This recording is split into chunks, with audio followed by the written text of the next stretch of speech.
When it comes to contact centers, there's always this way up. Do we do it in-house or do we outsource it? There is a perspective that in-house contact centers are preferable, obviously once a business scales up, because the company itself knows its brand and will best take customers' concerns to heart. How does Boomerang's offering meet this concern and make its offering the sensible choice, make outsourcing a sensible choice? Our core business is contact center, telemarketing and customer services. That's what we do really, really well.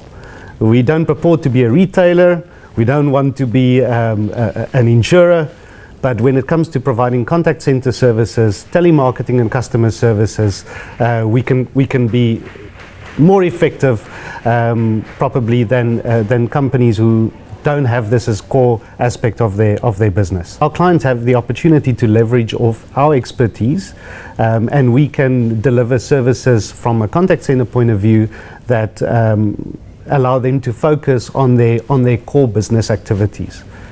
So we often find that we are able to not only match or exceed the quality that our clients achieve within their own contact center environments, but we're able to provide that at a better value price point when from a customer services point of view.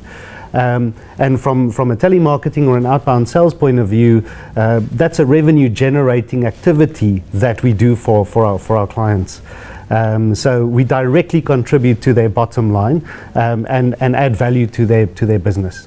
I would imagine that at certain times of the year, a retailer or someone might need perhaps more staff on board or less staff on board. And does that make sense to outsource for that consideration? It's an important question you ask, because within our environment we have the scalability that we can offer clients on short notice, as we often have done.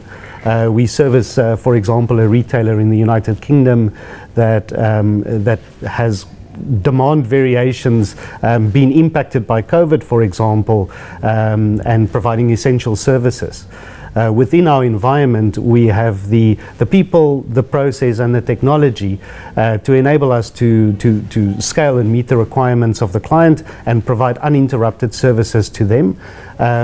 And creating a better customer experience for their customers and the customers that they service. Milano, what is the process for feedback to companies about customer insights? So I'll answer you twofold.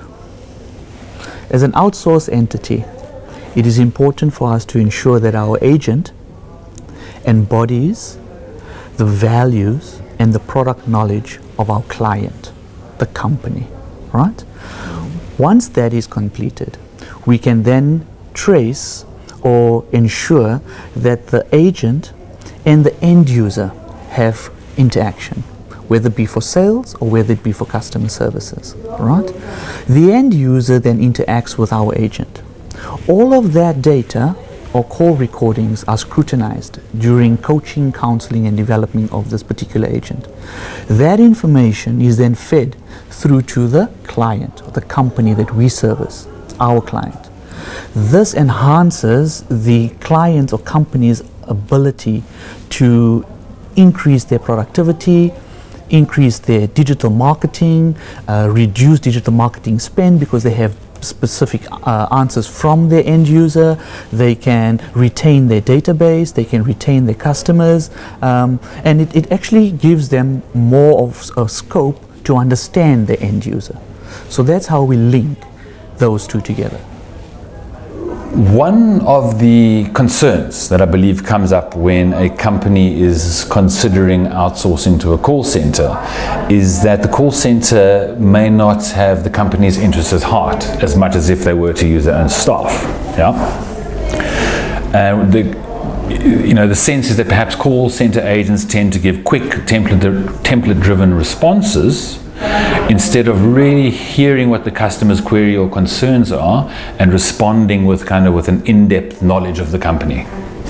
So my question to you, Leanne, then is what are your thoughts or your perspectives on template-driven responses versus those more in-depth company knowledge responses?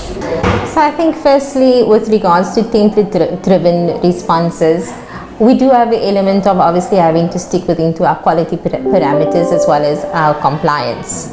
So that is there, and those are system-driven. However, we always encourage our staff to engage with our customer when you're doing, especially in our short-term insurance department. When you're doing your needs analysis, make it more conversational. Ask the client about the things that they are raising as concerns or the things that they're wanting to ensure, because we want longevity of our clients. How do we get longevity with our clients? We get longevity when there's a connection, when there's a communication that happens between two people, because they're not only buying a product from us, they're buying into our vision as well as into what we want the best for our customers. So if I'm understanding you correctly, especially in your short-term insurance aspect, the creation of a personal relationship with the prospective customer is paramount. So agents are encouraged to sort of break from the script now and again, really listen to what the prospective customer is saying, as you put it in the needs analysis, and hear that really carefully and see how they can fit the product to those needs.